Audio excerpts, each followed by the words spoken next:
"Mom, what's that over there?" I exclaimed as I returned home from my parents' house with my daughter.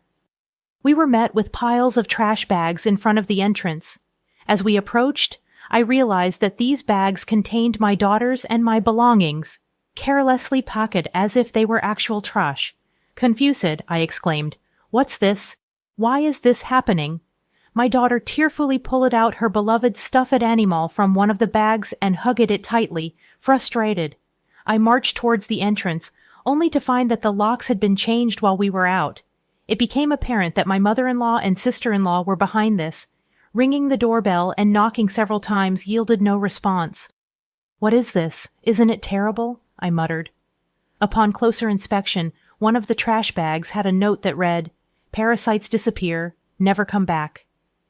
A surge of anger welled up within me, and I couldn't help but express my frustration aloud.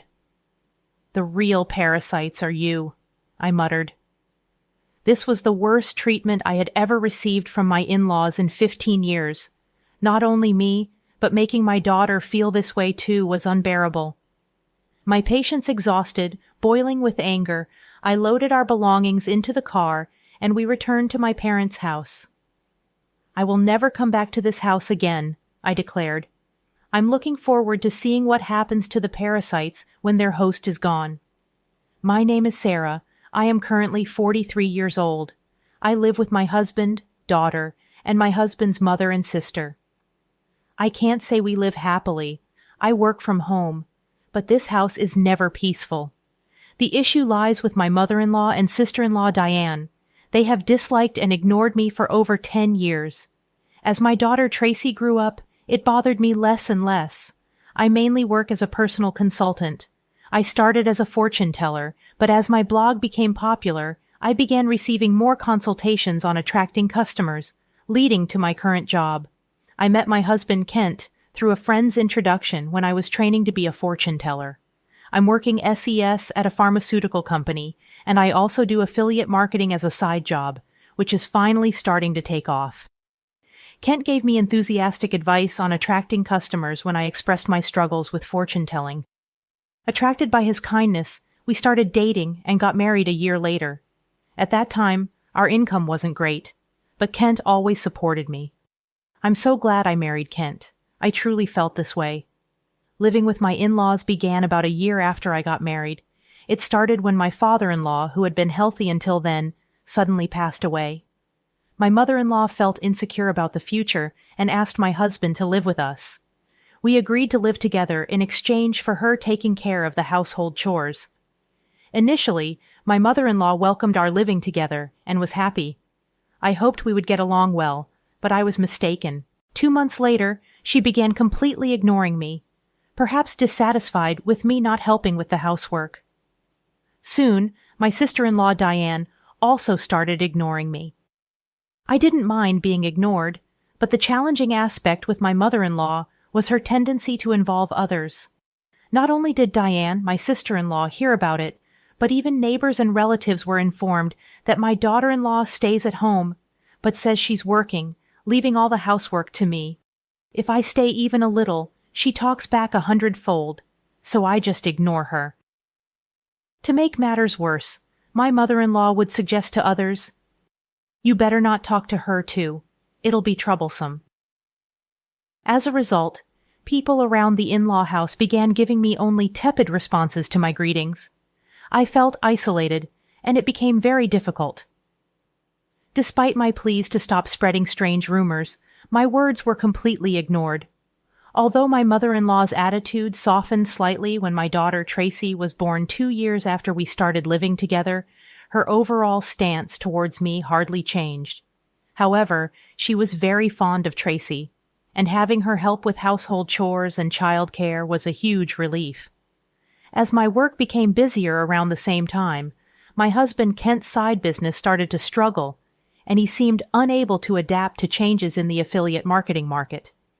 He approached me saying, "Sarah, can you increase your contribution to the monthly expenses a bit?" I agreed, expressing that my consultations were increasing and the new methods I implemented were working well. Despite my willingness to collaborate on ways to boost his sales, Kent insisted on handling it independently, saying, I think I'll try it on my own. I'm really sorry. From the beginning of our marriage, we had agreed that Kent would manage the household finances. Initially, my income was low, so he allowed me to contribute more. When my sales increased, I transferred money to Kent based on my monthly earnings, and he provided a fixed amount for living expenses in cash. Initially, I could only contribute $100, but now I could transfer up to $1,000, though not every month. I could contribute more if I dipped into savings. I knew Kent was struggling with his side business, but his pride prevented him from consulting me. He began spending more time at cafes after work, returning home later and later. When Tracy was about 5, Diane got married and moved out. Since she lived nearby, she often brought her son, Ricky, to our house during the day. When Ricky turned 1, Diane expressed her intention to start a part-time job. My mother-in-law gladly offered to take care of him until the evening. Diane was appreciative, saying, "Thank you, I'm so happy." However, as my mother-in-law began caring for Ricky at home, she became very fond of her grandson and started being cold towards Tracy. When they fought, my mother-in-law would scold Tracy, comparing her unfavorably to Ricky. Over time, Tracy started playing near me and began to dislike my mother-in-law's behavior.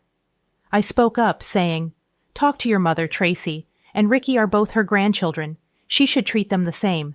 Tracy is already a big sister in elementary school." However, my mother-in-law's focus shifted, and she approached me saying, "Things are tough at the company right now. We might not get bonuses, so could you contribute a bit more?" Despite the challenges, my blog's client attraction was successful, and I started receiving more consultations as a consultant, earning far more than I did as a fortune teller. When Kent requested additional financial support, I responded, "I'm already contributing $2,000 a month. Isn't that enough?" "Yeah, I'm embarrassed to say, but my salary has decreased, and the side business isn't going well." "Don't be secretive. We're a couple. We should support each other in tough times." "I'm really ashamed, thank you." Later, the amount I contributed gradually increased, and eventually I was transferring $4,000 a month to Kent. Still not wanting to hurt his pride, I let Kent continue to manage the finances. When Tracy was in 6th grade, Diane came back home with Ricky. It seems Diane got divorced due to her infidelity, but I don't know the details. By this time, Tracy could help around the house, so household chores were divided among each family. Being ignored by my mother-in-law and Diane continued, but it no longer bothered me. It's unfortunate that I couldn't give Tracy her own room when she started middle school, as Diane's return meant we ran out of rooms. One night, while discussing which tutoring school Tracy should attend for middle school, Diane suddenly said, "Hey, tutoring is expensive. Why doesn't Tracy study by herself? Could you stop making such comments? I'm paying for the tutoring, so it's none of your business." "What Sarah is paying?" "Impossible. You don't earn anything. Kent said he's supporting you. You're just a leech, aren't you?" "Ha ha ha. You married him because he has money, right?" "Exactly. Kent told me not to speak ill of Sarah, who can turn, but that's just shameless." My mind was filled with questions. What does this mean? What has Kent been telling his mother and the others? Kent is the one supporting this house financially. It's about time we put an end to the parasite's lifestyle. I feel bad for Tracy, but if we pay for her tutoring, we won't be able to pay my compensation. Not be able to pay? Are you saying our house is paying for your compensation, Dan? Kent said he would pay for it. You should spend your money on Ricky. I began to understand the deception and felt my anger rising. My husband had always managed our household finances, and my mother-in-law had taken care of the household chores and childcare until Tracy grew up. So I thought they knew I was also contributing to the household expenses. Is Kent bearing all the expenses of this house, including your living expenses and the compensation Diane is supposed to pay? Be quiet. It's only natural for a family. You're the only outsider here, not related by blood, and yet you act as if living here is your right. It really makes me angry. I contribute money too. Don't talk back. What you contribute is barely enough for your own food expenses. You hardly have any income, and yet you're so arrogant. I could feel my body trembling with anger. I could see Tracy on the side, looking like she might cry. I knew Kent had a lot of pride, but I never thought it would be this bad. Certainly in the beginning, Kent was paying for the living expenses and pocket money for my mother-in-law and Diane. But I had started contributing as well, and now we were living on my income. I needed to talk to Kent properly. Around midnight, Kent came home. He was drunk and seemed cheerful. "Can we talk? I didn't know you weren't getting any money from your mother or Diane. They said you're covering all the expenses of this house." "About that, my bad. It's a matter of pride as a man, you know. When we started living together, I was paying for everything. There wasn't a right moment to say you were also paying, and in front of the family. Let me be the eldest son a little, please," Kent said with a light-hearted tone, like in a comedy sketch, putting his hands together. "Oh, that's right. I'm going to Conan this Saturday. I'll be gone for a week. Take care, Sarah." Kent continued. "Why? I got invited to a seminar in Conan by a friend I'm doing a side business with. I'm going to make it a success, so cheer for me, Sarah. Well, I'm off to sleep. See you tomorrow." My husband laid down on the mat in a cheerful mood and soon started snoring. My anger wouldn't subside, but recently, with Kent coming home late, we hadn't talked much, and I had no idea about this. I thought he was joking while drunk, but on the weekend, Kent really left with a large suitcase. During Kent's absence, I had the freedom to use the car, so I decided to take Tracy back to my parents' house. The next day, a shocking event awaited us. "Mom, what is that?" When Tracy and I returned from my parents' house, there were piles of trash bags in front of the entrance. Upon closer inspection, these bags contained mine and Tracy's belongings, carelessly packed just like real trash. What is this? Why is this happening? I don't understand. Tracy, crying, pulled out her beloved stuffed animal from the bag and hugged it. Furious, I headed towards the entrance. Has the lock changed? It seemed that the locks had been changed while we were out. This must be the work of my mother-in-law and sister-in-law, Diane. I rang the doorbell and knocked several times, but no one came out. What is this? Isn't it terrible? Upon closer inspection, one of the trash bags had a note saying, "Parasites disappear, never come back." I felt a surge of anger from the bottom of my heart. The real parasites are you. I couldn't help but let out a swear word. This was the worst treatment I had ever received from my in-laws in 15 years. Not just me, but making my daughter feel this way too. I finally lost my patience with boiling anger. I loaded the luggage into the car, and we returned to my parents' house. I will never come back to this house again. I'm looking forward to seeing what happens to the parasites when their host is gone. When we returned to my parents' house, they were shocked. I hadn't told them about the ignoring from my in-laws, the money issues, and most of all, their attitude towards Tracy. Not wanting to worry them, my parents said, "There's no need to go back to that house. You should claim compensation from them." They cried with anger and told me to stay with them. My mother's words, "You really had it tough," made me cry too.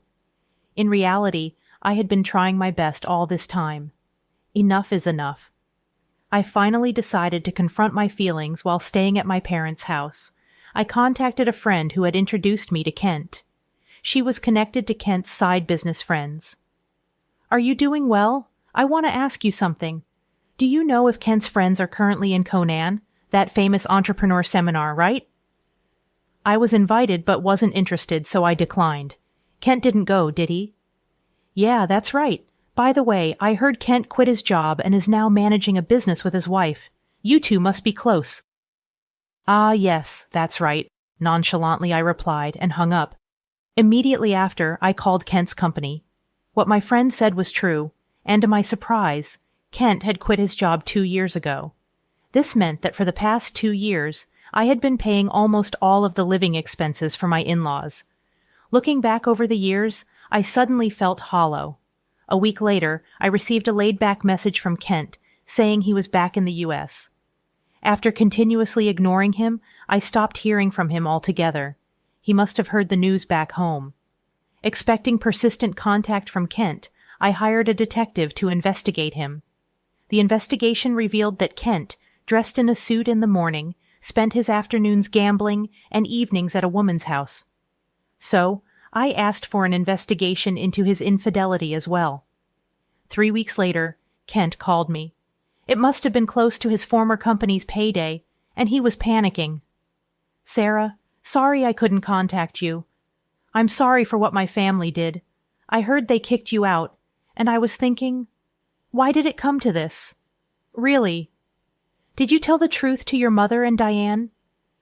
Kent quickly changed the subject and said something unbelievable. "Let's leave that house and live in a new home, just the three of us. I'll cut ties with those who disregard you, Sarah. I'm ready to abandon my mother and Diane, so please come back." Are you really cutting ties with your mother and Diane? Was Kent planning to easily discard them after making them dependent on him? I was disappointed in Kent and his self-centered actions. So I told him, "I'm coming back for now, so leave the door unlocked." Kent seemed delayed at my message. A few days later, I returned to my in-laws' house with Tracy. Kent, his mother, and Diane were there, but Ricky was nowhere to be seen. I was relieved that Ricky didn't have to witness the adults' ugly arguments. When Kent made some remarks, I ignored the displeased pair and took out a divorce form from my bag. I confronted the surprised Kent. "I heard you quit your job without telling me. Since we're supposedly managing a business together, does that mean the $4,000 I've been transferring every month was actually your salary?" Kent tried to excuse himself. "No, that's not it. I told you the business was in trouble, right?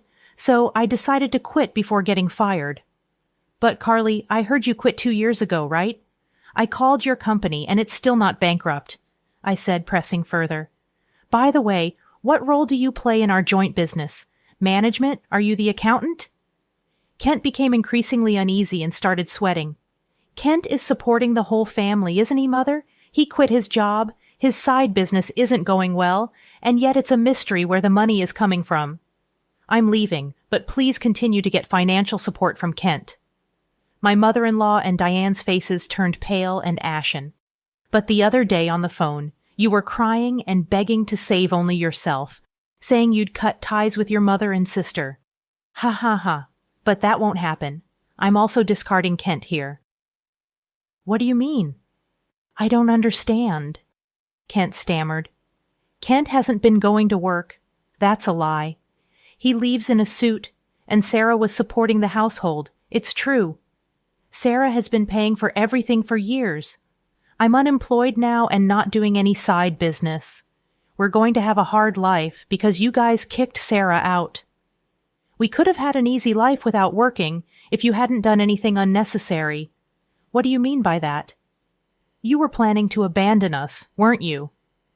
Kent's response ignited the fury of my mother-in-law and Diane as the three of them caused a commotion. Tracy and I began to take action. I came to pick up some forgotten items. I took a cleaning robot bought within the last 6 months, an expensive microwave favored by my mother-in-law, and the beauty device Diane had gotten from Kent. "Wait, that's mine. This is mine since I bought it with my money, or you can pay me back for it." Diane fell silent at my words. Then I searched for and gathered my belongings from their rooms. The belongings they had put out did not include my expensive brand bags and accessories. "Why are you taking that too? This is mine." I ignored their complaints and sweet talk. Finally, I dropped a bombshell on Kent. "Oh, I forgot. I plan to claim compensation from your mistress, Mary, to tell her it's no use running away." "What? How do you know about her? I know you went to Conan with Mary recently. Good for you, right?" "Of course, I have all the evidence of the affair. So, no escaping that. No way you've been deceiving me and having fun for the past 2 years. I'll be claiming compensation for the affair, child support for Tracy, and oh, you were secretly paying Diane's compensation too. I'll be claiming that back as well." As I prepared to leave, my mother-in-law and Diane desperately tried to stop me. "I was wrong, Sarah. I'm sorry. We just believed what Kent said. We can't live without you. We'll do anything. Please help us. I can't pay you back for the compensation. I'm sorry, too. I apologize for everything. You'll forgive us, right?" I couldn't help but laugh at their foolish faces. They finally realized who had been supporting their lifestyle, realizing too late that their non-blood related support was gone. "Let's just ignore these people, Mom. Let's go home." "Yes, that's right, Kent. You'll be hearing from the lawyer soon. Please take care of it." Leaving a dejected Kent behind, we returned home with the items we had collected. Later, my divorce with Kent was finalized, and I demanded compensation through a lawyer. I received numerous apologies and pleas for reconciliation from my mother-in-law and Diane, but I ignored them all. Surprisingly, there was still some inheritance left from Kent's father. The fact that they had been living off my money without using their own angered me again. However, the inheritance wasn't enough for the compensation, and ultimately, they had to sell the house to make a lump sum payment. Naturally, this included the compensation I had been paying for Diane. After selling the house, I don't know what became of Kent's family. I hope Kent can take care of his family, but ultimately he will choose his path. I also claimed compensation from Kent's mistress, which led to an unexpected revelation. Through the lawyer, I informed her that Kent was unemployed and I had been supporting the family. Kent had deceived her, claiming he was an entrepreneur with a successful business, and they broke up after an argument. Tracy and I moved to an apartment, and I was able to give her the room she had longed for. I don't think my 15 years were wasted, but sometimes I wonder if I should have made a decision when I started being ignored. Now, I feel happy that my home